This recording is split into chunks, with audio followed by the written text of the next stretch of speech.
Вітаю глядачів Львівмедіа, слава Україні! Сьогодні говоримо про дуже важливу тему, насправді, соціалізацію наших захисників та як вони знаходять роботу після того, як, на жаль, на війні втратили кінцівки. Для цієї розмови ми запросили Олександра Славського, керівника освітньої платформи Superhumans Center. Мої вітання, слава Україні! Героям слава, вітаю вас.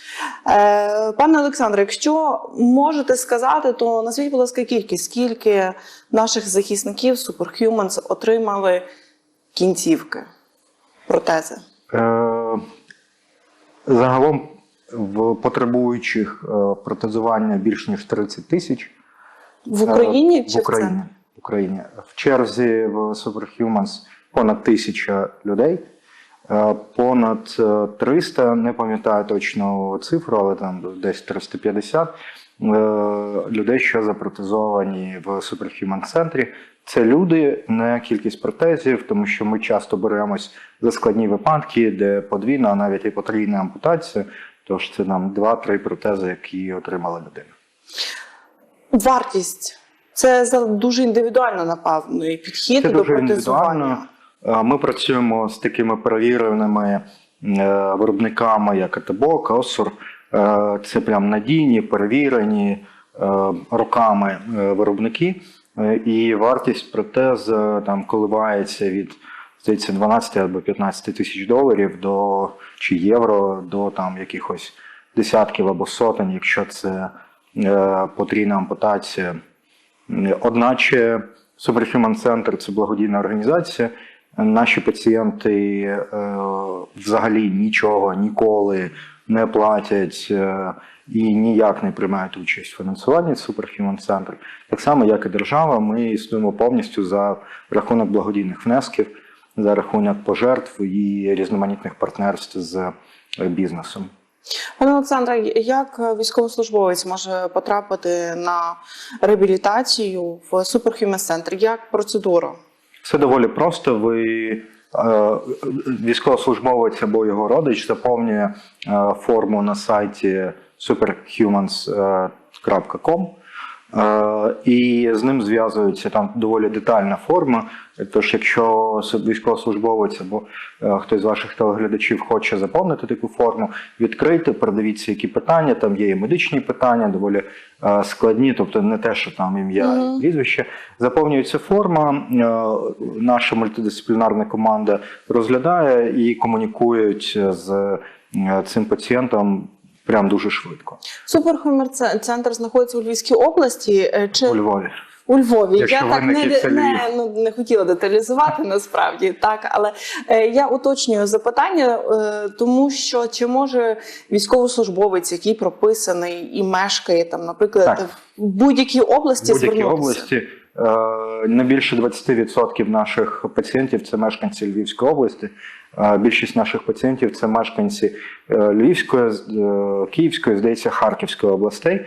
Одначе майже вся географія, майже вся Україна в нас представлена, і Донецька область, і Луганська область. До прикладу, нещодавно ми спілкувалися щодо працевлаштування з Антоном. Він з Луганської області, він завжди був таким повітряним гімнастом, уявіть собі, і був мобілізований, штурмовик-сапер.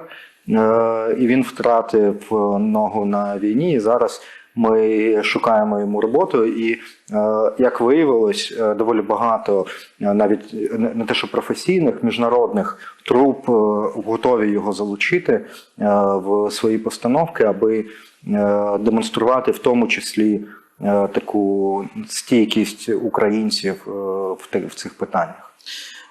Wall Street Journal вийшли з такою статтею, що масштаби ампутації в Україні сягнули рівня Першої світової війни.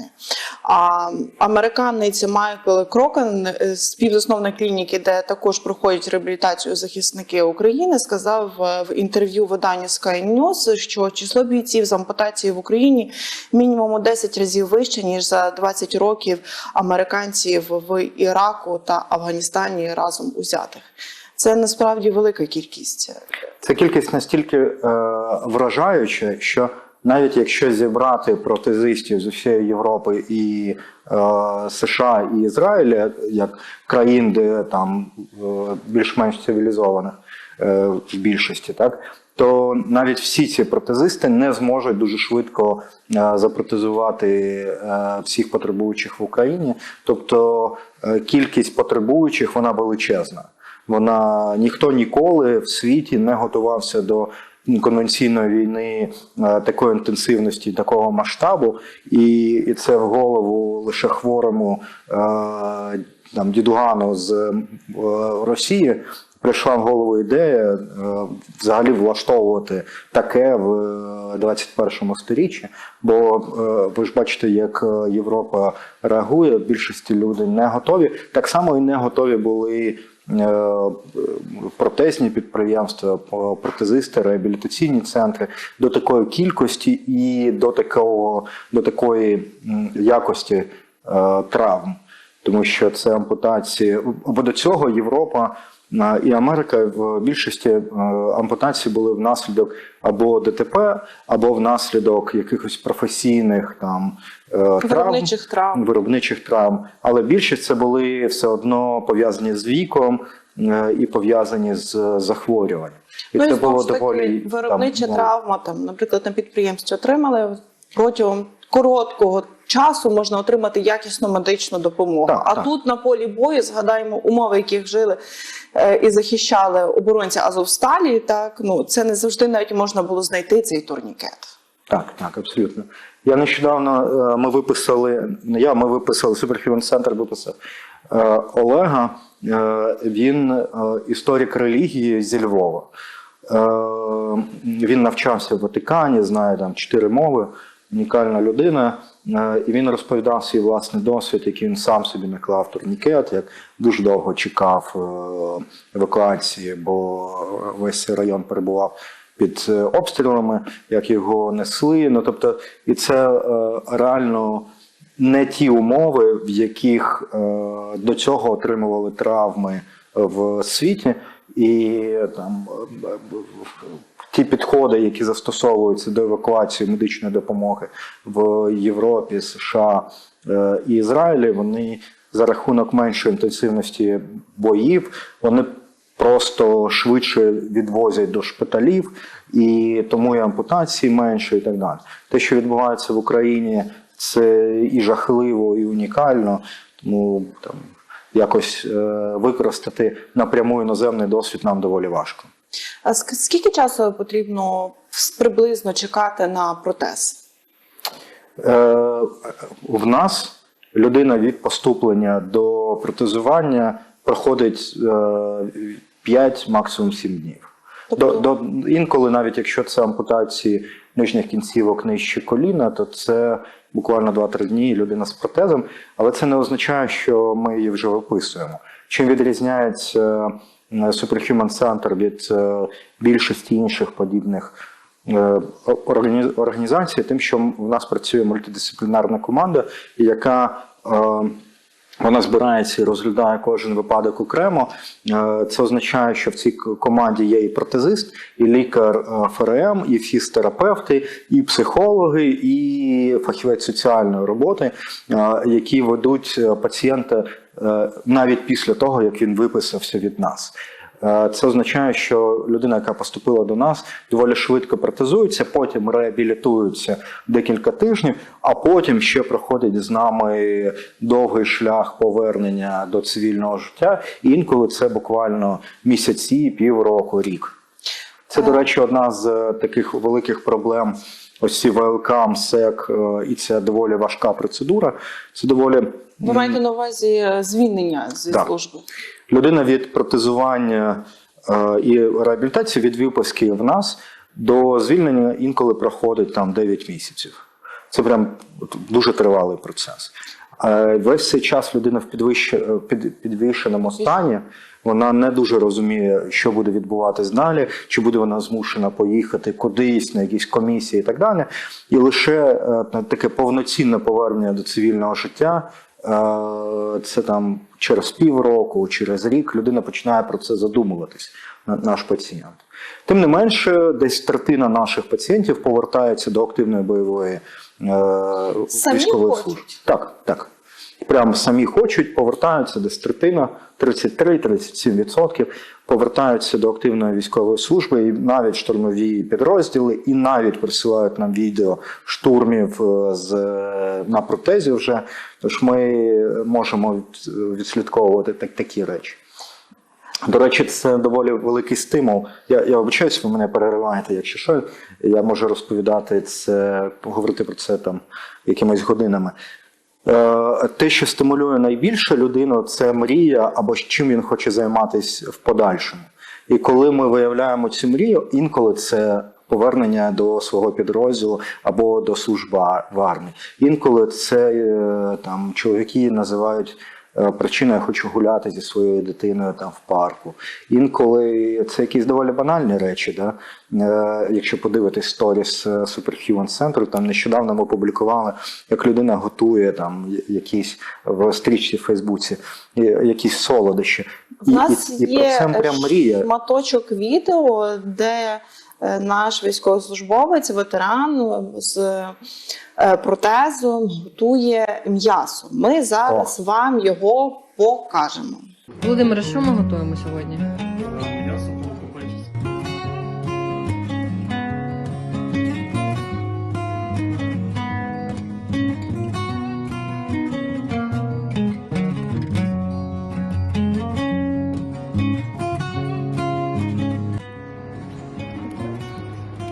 Це я так підтримую, щоб відкрити телевізор. Так більш хвилин, так що можеш подавати все олію цією. Але це перше, так було здорово.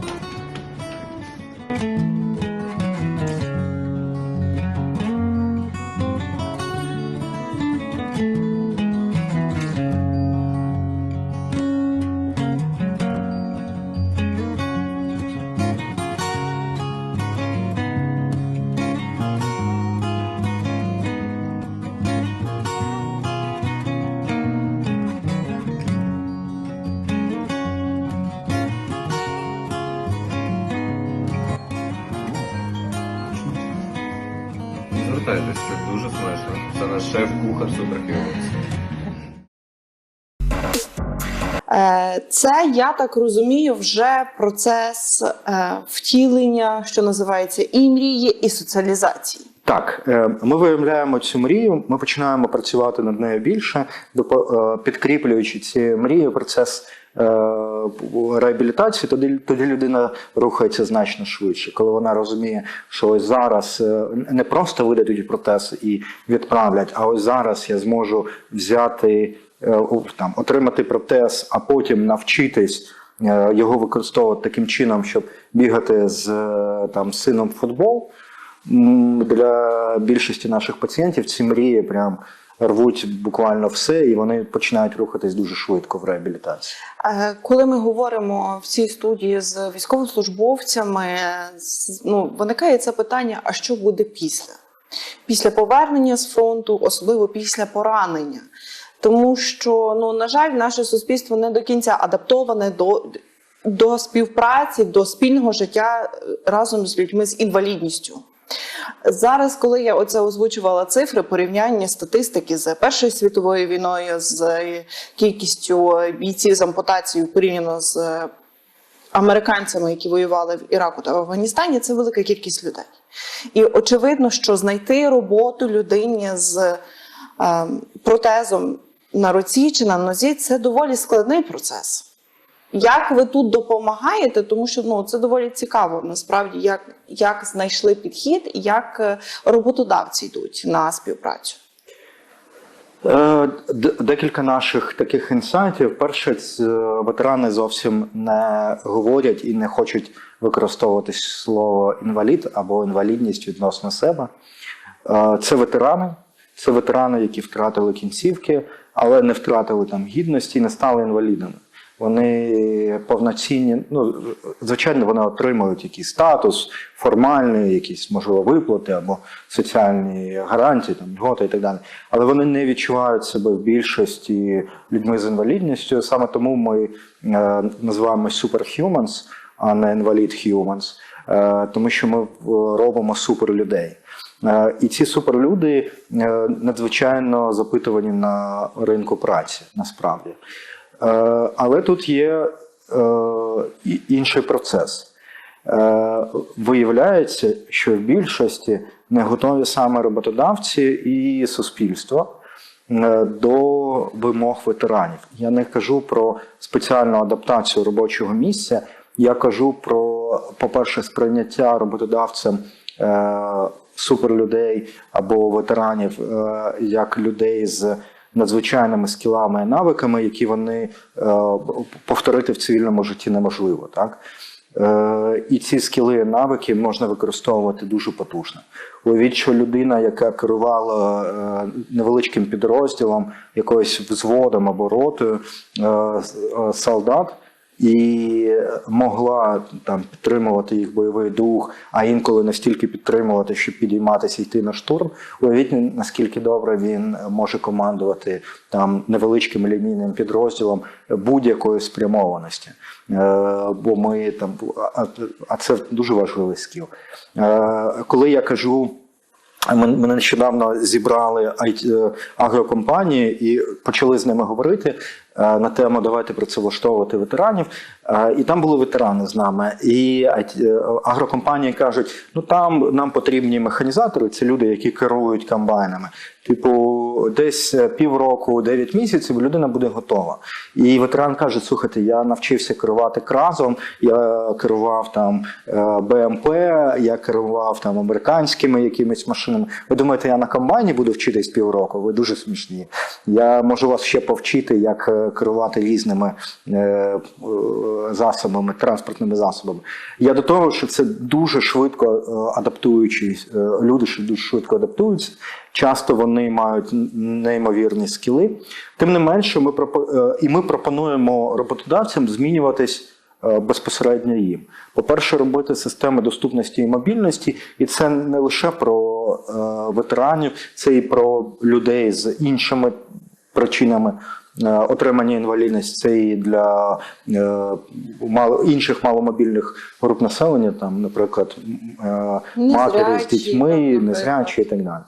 З іншого боку, ми пропонуємо змінюватись трохи психологічно, саме роботодавцям, а не ветеранам, тому що роботодавці перебувають в такому уявленні, що треба видати ветерану психолога, і тоді буде щастя, він перестане бути небезпечним для свого середовища і оточення, а причина інша.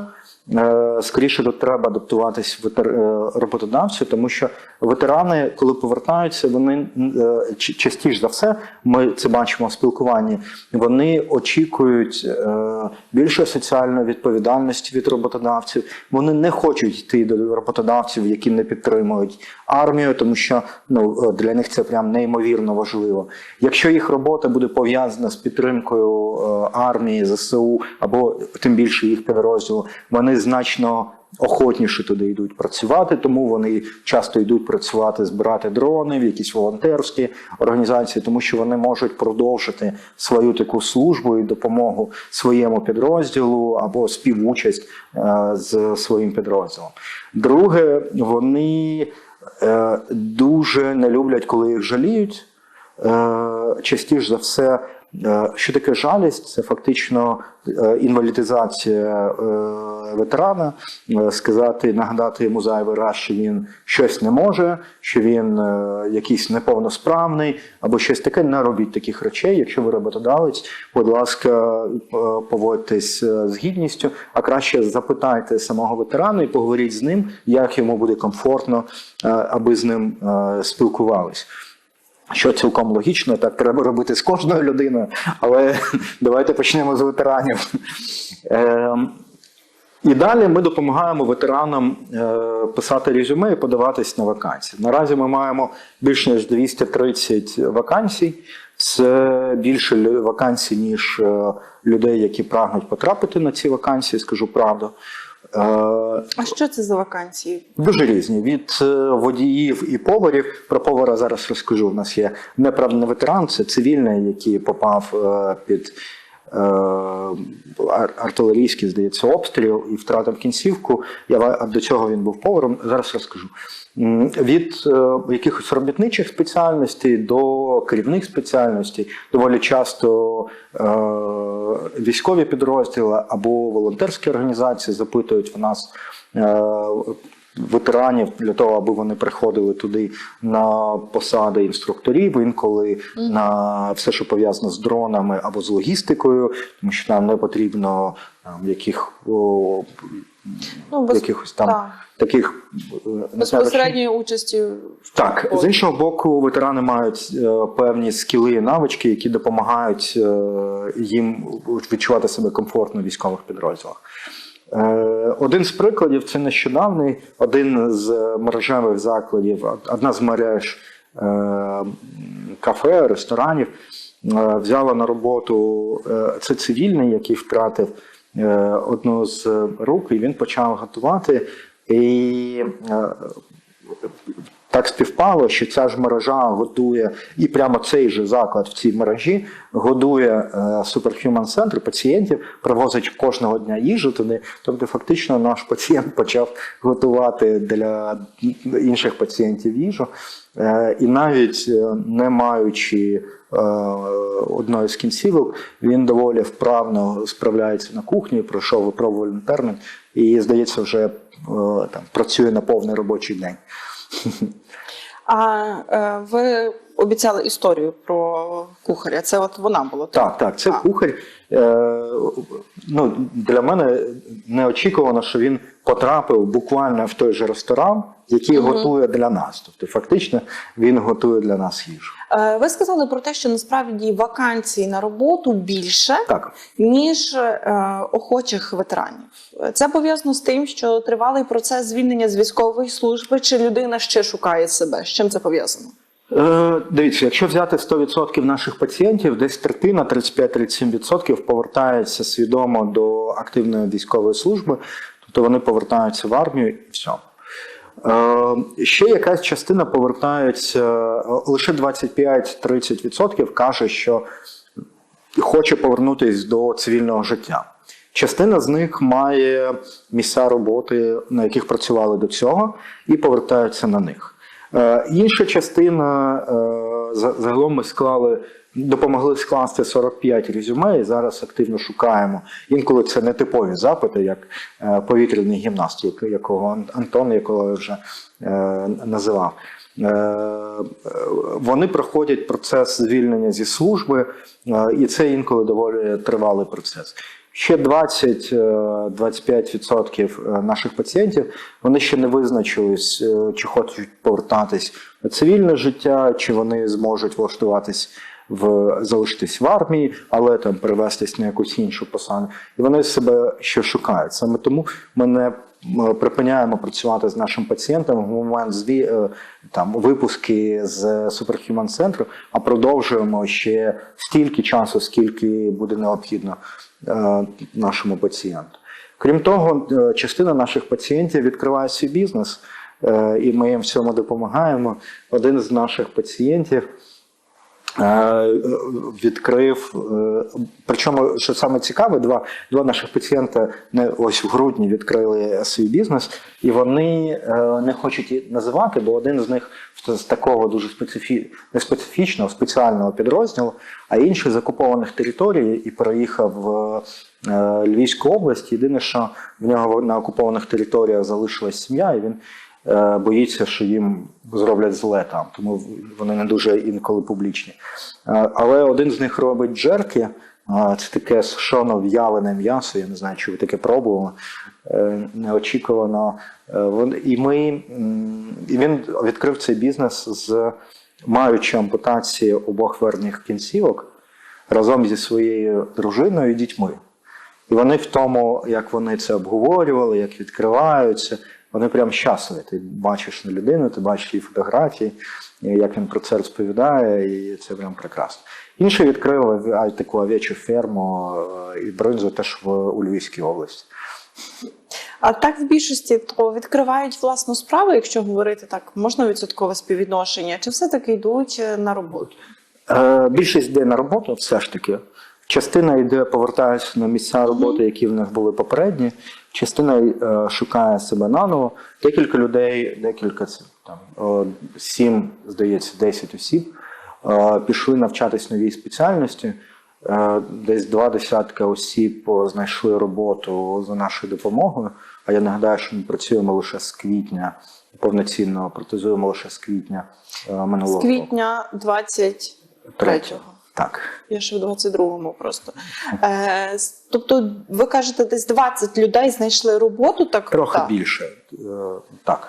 20 людей. Це ті, хто безпосередньо за нашою допомогою. Ще якась частина повернулась на попередні робочі місця. Теж десь осіб 28-30. І десь третина пішла, десь сотня, 100 з чимось пішли в Збройні Сили, а інші знаходяться в такому процесі звільнення і інколи пошуку себе. А як ви бачите, от роботодавці, вони бояться брати на роботу? Чому? Це відповідальність, це можливість внутрішніх конфліктів. Вони не дуже розуміють часто, як будувати відносини з ветеранами. І я це бачив на декількох конференціях, де роботодавці розповідали про як вони намагаються адаптуватись до повернення ветеранів. І вони зазвичай вони кажуть, що ми видамо там психолога ветерану, аби він перестав бути. Вони це не проговорюють напряму, але мається на увазі, що він може бути небезпечним, або можуть бути якісь тригери, які спровокують якусь кризу. Наш досвід зовсім інший. Ми працюємо з ветеранами постійно. В нас і в Superhumans працюють ветерани. Я теж ветеран. І ми працевлаштовуємо ветеранів. Якихось таких кризових ситуацій з ними не було. Скоріше були кризові ситуації навколо них. Вони доволі часто говорять, що до них неадекватно ставляться оточуючі. І для них це така болюча тема. Якась частина підбігає, починає жаліти їх. Не всі ветерани, дуже не всі ветерани, а здається, жоден з наших ветеранів не дуже не люблять жалості до себе. Хтось там намагається всунути їм, прямо розповідав, що вони йдуть по вулиці, намагаються всунути якусь невеличку суму, там 200 гривень, там ще щось. Хтось починає якось так дивитись на цього ветерана, так тикати і шушукатись, там десь за спиною, так як описують власне ветерані. Ось і це найбільша проблема. Не реакція ветерана, а реакція суспільства і його оточення на ветерана з протезом. І, власне, тому я кажу, там, моя рекомендація роботодавцям, якщо ви роботодавець і думаєте про працевлаштування ветерана, чи до вас хтось повернеться, буквально зберіться з колективом і проговоріть, що можна робити, що не можна робити. Ми готові вам будемо допомогти, якщо у вас є в цьому потреба. З іншого боку, буквально треба проговорити з ветераном, спитати його: друже, а тобі як? Бо одні кажуть, що мені некомфортно, коли я сиджу там входом спиною до входу, тому що я тоді не можу контролювати, хто заходить там, і якусь ситуацію, і відчуваю небезпеку. Інші кажуть: слухайте, я ж нормальний, я повернувся, мене це все не хвилює, я просто хочу там працювати, робити щось, що мені подобається. А є якісь такі професії, які, на жаль, ветеран з протезом не може Ми не знайшли. освоїти? Це цікава історія. Ми теж думали. Ми думали, коли ми починали говорити з агрокомпаніями, ми готуємо таку велику програму з робочою назвою Go to Agro. Знаєте, було Go to IT, а зараз ми кажемо Go to Agro. І ми почали спілкуватись, які професії або види діяльності можуть бути некомфортними або не підходити для людей з протезами. І виявилось, що якщо не стояти на колінах в землі і коперсатись руками в землі, то в цілому майже все підходить. Але агро зараз немає, коли ти стоїш в землі і так коперсаєшся. Агро – це механізатор, який їде в Джон Дірі з підігрівом або вентиляцією сидінь. Зараз там все на кнопках, і останні Джон Діри з дизайном від там, дизайнера Porsche насправді.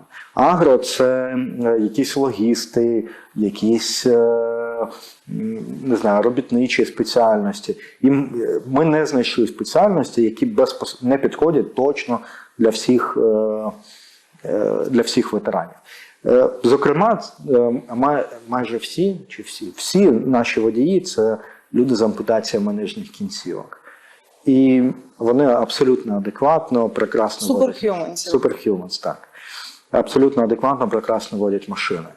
Тож майже все, що ви можете придумати, можете буквально перераховувати, я вам скажу. Я просто навіть не знаю. Напевно, там, можливо, нейрохірург було би складно, але це теж залежить від людини. Ну, якщо це ампутація верхніх кінцівок і треба там якісь точні рухи руками, напевно, ні. Але чи багатьох нейрохірургів ви знаєте? Ну, так. Це теж, знаєте, я просто вже навіть не знала. Я задала запитання, але потім подумала логічно, що, в принципі, якщо людина хоче і вірить в себе, то може і гори перевернути. Там інколи залежить від типу протезного вироба, власне, що вартує робити, а що не вартує робити з цим протезом.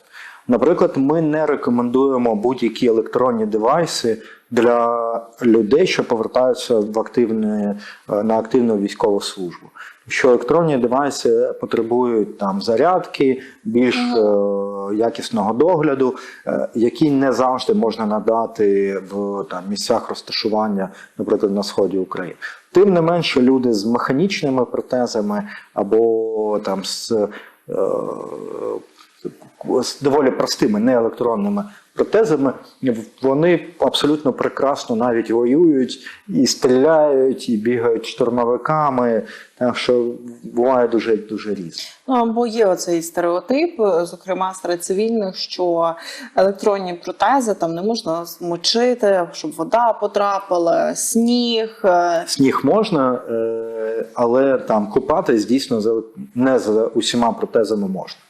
Тому їх треба знімати. Є деякі, спортом не можна займатися з деякими типами протезів. Але якщо ветеран хоче бігати, наприклад, це, до речі, дуже весела історія. Майже всі наші ветерани, найпопулярніший тип заходів в нас – це спортивні.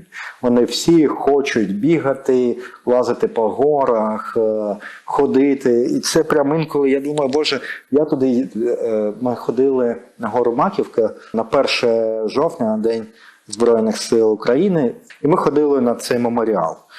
І навіть я думав, це доволі важкий такий маршрут. Я з Одеси, ми там не ходимо в гори, там їх просто немає. А в нас пацієнти навіть на милицях, і ще не запротезовані, забрались наверх. Я кажу, слухайте, хто хоче, зараз я спускаюсь, беру машину, заїжджаю, забираю, щоб ви не спускались, бо може комусь важко.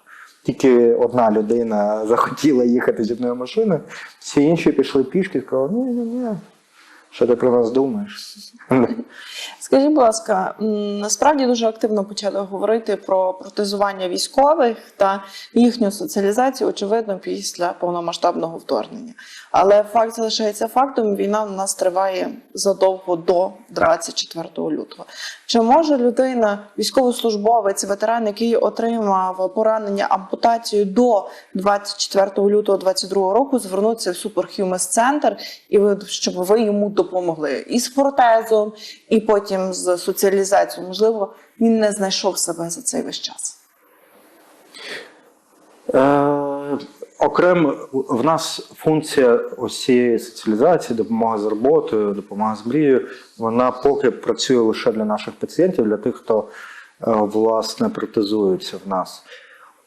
Я наскільки, поки що ми готові протезувати, наскільки я розумію, лише, я не займаюся протезуванням, тому я так трохи припускаю, лише тих, хто втратив кінцівки внаслідок повномасштабного вторгнення з 22 лютого, люди, які втратили кінцівки до цього, в цілому держава покривала, наскільки я знаю, достатньо непогані протези.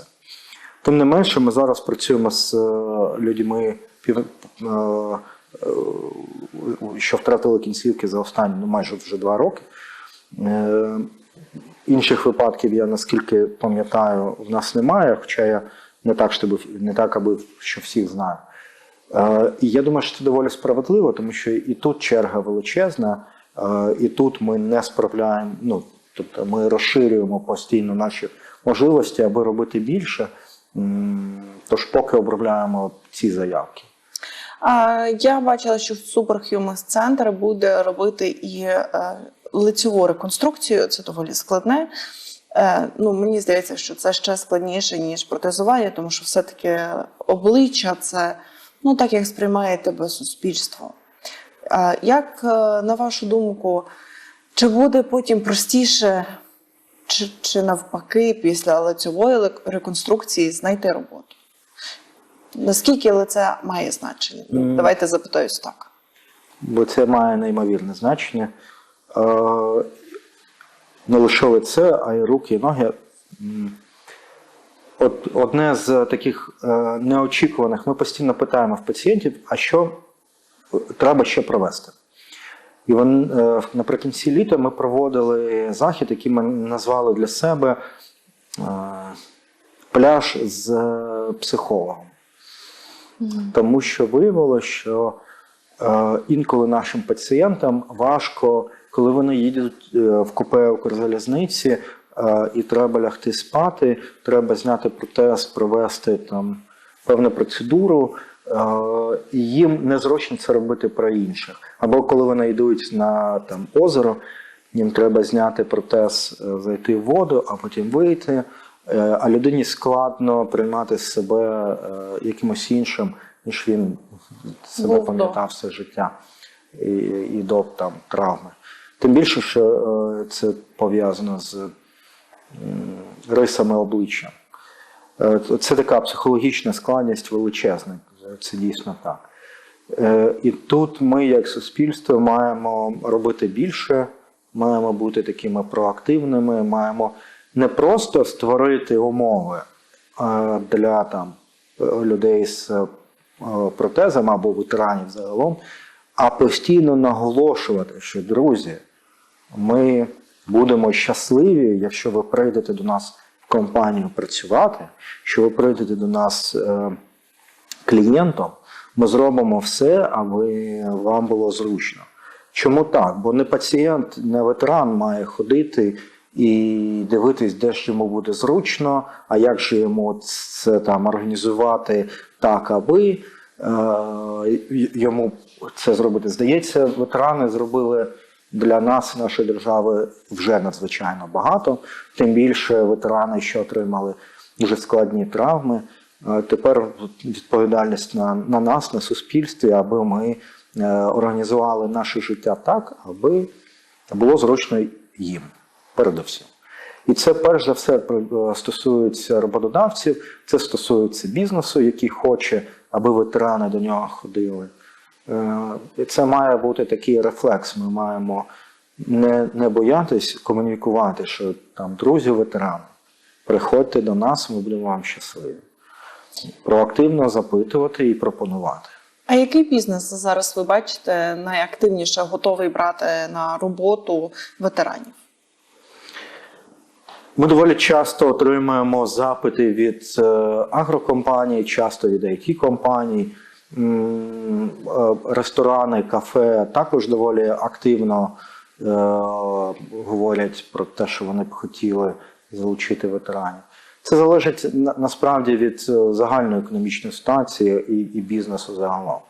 До прикладу, IT-компанії, їм доволі логічно залучати ветеранів. Вони часто створювалися достатньо інклюзивними, в них є курси підвищення або навчання новій професії буквально у себе. Але там якась, я не дуже розбираюсь в ІТ, але якась там криза в ІТ-секторі, наче знижує загальний попит на ІТ-спеціалістів. І це, звичайно, там залишаються краще з кращих. А до прикладу, агросектор, який потребує навіть за мінімальними оцінками понад 5 тисяч водіїв комбайнів, механізаторів, тому що їх мобілізовували доволі часто, бо вони добровільно йшли в Збройні Сили України. Тож вони достатньо часто кажуть, що ми готові, відправляєте до нас, ми навчимо, ми щось зробимо і так далі. Ми, власне, тому і розпочинаємо такий великий проєкт з агрокомпаніями щодо працевлаштування. Тут ще важливий аспект, який треба з вами обговорити, що стосується масштабування цієї роботи по роботі з ветеранами, які втратили кінцівки. Я поясню, тому що насправді, на жаль, велика кількість вже є людей, які втратили кінцівки. На жаль, війна триває, і ми не знаємо, які будуть далі втрати і які будуть проблеми у наших захисників. Як розвивається робота в інших регіонах? Чи до вас звертаються за допомогою, за навчанням, аби вміти протезувати і вміти соціалізувати? По-перше, ми самі відкриваємось в Дніпрі, в Харкові. Ми передбачаємо, що там за цей рік ми відкриємо 1-2 центри в інших містах. По-друге, ми активно навчаємо зараз інші медичні і реабілітаційні заклади. До прикладу, ось буквально зараз в нас проходить навчання одна з клінік Чернігова, а в останніх тижнях минулого року у Луцькій лікарні проходили в нас навчання. Це, власне, ми навчаємо роботі цієї мультидисциплінарної команди, яка б дозволила повноцінно реабілітовувати і протезувати цим медичним або реабілітаційним закладом. Це такі два формати розширення. І деякі програми соціалізації ми вже розширюємо. До прикладу, ми читаємо курси з підприємництва не лише для ветеранів, а й для членів їх сімей. Для дружин, бо виявилось, що дружини, це доволі, ми проводили дослідження серед наших пацієнтів, і ми опитували в тому числі дружини. І вона буквально каже, ми зараз підемо відкривати бізнес, давайте ми шукаємо роботу. Тобто часто дружини стають такими драйверами для соціалізації або для такої більшої активності і чоловіка так само. Тож якщо ви дружина військового, беріть, може, трохи більше в свої руки і штовхайте чоловіка на більше. І ми проводимо курси навчання підприємництва і для дружин. А інколи буквально з сім'ями, навіть з дітьми приїжджають до нас на навчання. Це для випускників, тобто люди вже поїхали від нас, вони не знаходяться в реабілітаційному центрі і приїжджають до нас на якісь навчання. І зараз ось цю програму щодо агро, я сподіваюся, ми будемо готові розповсюдити і на ветеранів з інших реабілітаційних центрів, або просто ветеранів, навіть не завжди такі, що отримали протез. Пане Олександре, я дякую, що знайшли час, що прийшли до нас в ефір, поговорили на важливу тему. Я закликаю роботодавців відкривати свої двері для ветеранів і прошу ветеранів не боятися йти працювати, якщо хочете, звісно, а не плануєте повертатися на фронт.